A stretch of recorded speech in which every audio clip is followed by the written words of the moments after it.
Good afternoon. I'm Brandon Finch, and I'm here to talk about an industry that I know and love, agriculture. If you were to read the Global Harvest Initiative 2015 report, then you would know agriculture is being expected to produce double the amount of food by the year 2050. You would also have read that we're going to increase the amount of water we consume to produce that food to nearly 90%. That's 90% of the Earth's freshwater supply going into the production of food. We also have another hurdle. In the U.S. alone, we've dwindled the population down, the amount of the population producing agriculture down to 2%. That's 2% of the population producing 100% of the food on the same amount of land. Except the land's diminishing because we're drying up aquifers. So we have to keep improving efficiencies. As that gap widens, we're going to rely on technology, breeding, and efficiency. That's the only way to do it. The U.S. government's aware of this issue. Here's the recent photo they put out that shows the amount of water we are decreasing each year by the use of agriculture. And they are even incentivizing this technology through cost share activities, government grants, several different programs. They want technology to help farmers make better decisions to become more efficient on the farm. That's where Smart Farm comes into play. As a fifth-generation farmer, I understand that irrigation technology is needed on the farm today, now. Irrigation is the most inefficient thing we do while producing products, and we know it.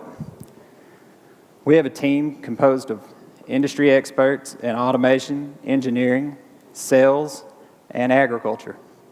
And that's the team it'll take to get this product functional and into the farmer's hands.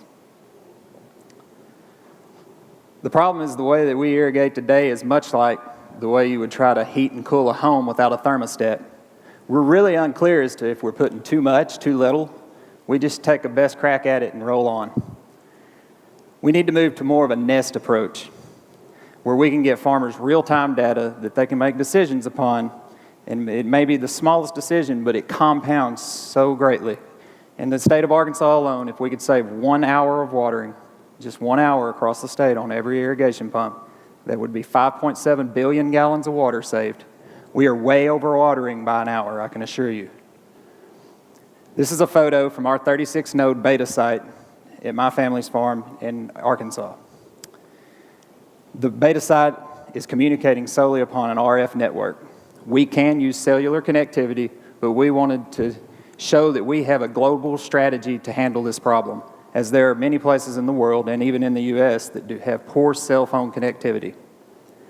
They are reporting information back to an interface that is really farmer-friendly, and we're getting great responses as we show it to people.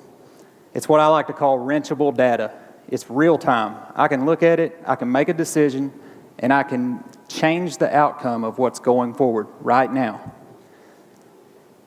This is a good time to bring this technology to the farm, because we're in a generational divide at the farm. The average farmer is 62 years old. When that farmer retires, the next average age of a farmer will be 30 years old. And they're what I like to call the tech-savvy, tech-dependent type farmer. They understand what technology can do for them, they know how to implement it, and they are dependent upon it. So what a great time to bring it to the table. I also love this technology because it doesn't take away jobs. We have to have these guys out there helping us, and if we're going to keep growing population, we got to have jobs for people.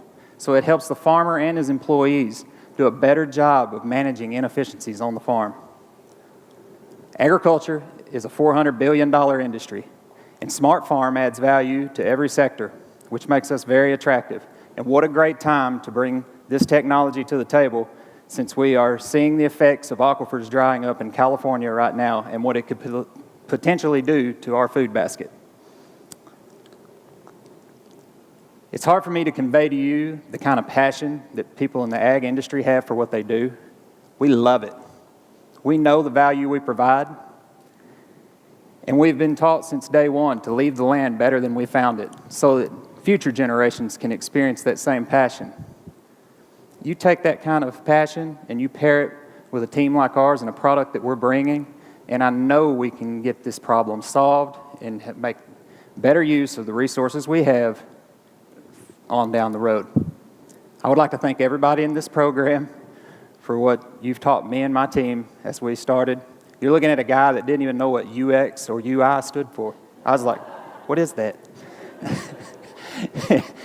And by the fourth week, I was bombarding Bob's email with all the SaaS revenue models that I could incorporate into our software and make more income.